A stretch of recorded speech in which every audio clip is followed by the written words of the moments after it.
We get a break from the storms today, but unfortunately it won't last very long. So let's just take a moment and enjoy the clear radar here. Nothing out there. There's a few specks, but that's going to be ground clutter and those kind of things. Nothing out there today to be worried about.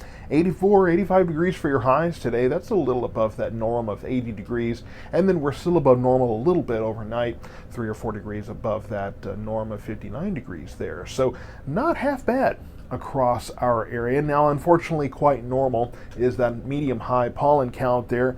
Grass, oak, and if you're not sure what Osage orange is, well, when I was a kid, we called them horse apples. They were those little, those green apple-shaped, or really orange-shaped things. They're little porous, little sticky fruits. They're not really edible. I guess you could eat them, but they're not that great. But that is what we have in the air for today. Now, I want to show you the radar composite. Obviously, there's not much going on here.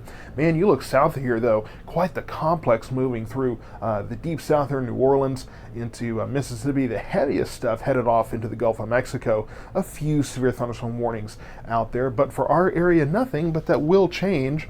And if you look at the water vapor today, you can see the dry air. Obviously, it doesn't feel like that at the surface, but at the upper levels, we do have drier air, and that will help us have at least mostly sunny skies above us today.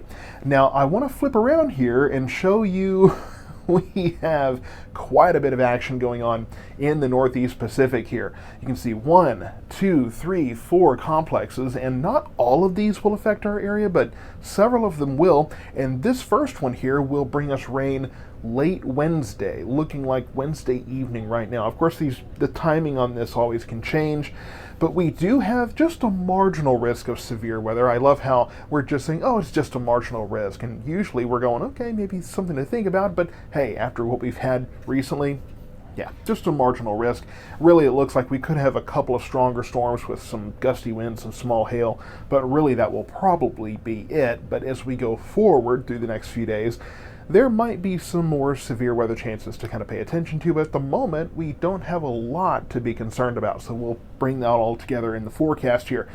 The next couple of days, hey, yeah, nice, calm, not much to talk about here. Mid-80s for your highs, 60s for lows. Wednesday, the first day of May, it will start appropriately with a chance of storms, but it does look like it will be later on in the evening, possibly the nighttime hours there. Only a 30% chance, though, so really not too much to talk about. Thursday, we have a better chance coming in. We have a cold front moving in. It's looking like later in the day Thursday. A decent chance of storms. Could be some severe weather to talk about. It's a little early to know too much. Will be windy again, and highs right around 80 degrees. Lows again, pretty much staying in the 60s here. Now, Friday, behind the front, things stay pretty calm. Getting into Saturday, though, that warm front will, well, the cold front that we got will lift as a warm front, and that could bring more rain. Timing for all of this is a little bit questionable right now. Right now, it looks like maybe Saturday evening, afternoon, evening period of time, but it kind of depends on when that front gets here. So we're still a little bit unclear on the timing here, but just be ready. Could have more widespread showers and thunderstorms on Saturday, and depending on that timing, could bleed into Sunday as well. But we are cooler Friday and Saturday, only in the 70s, but we're back to 80 degrees by Sunday. So just keep that in mind as well. So could have more rain for the weekend, a couple of chances for storms as we get into midweek, but enjoy the next couple of days when we are finally, at least for a little while, storm free.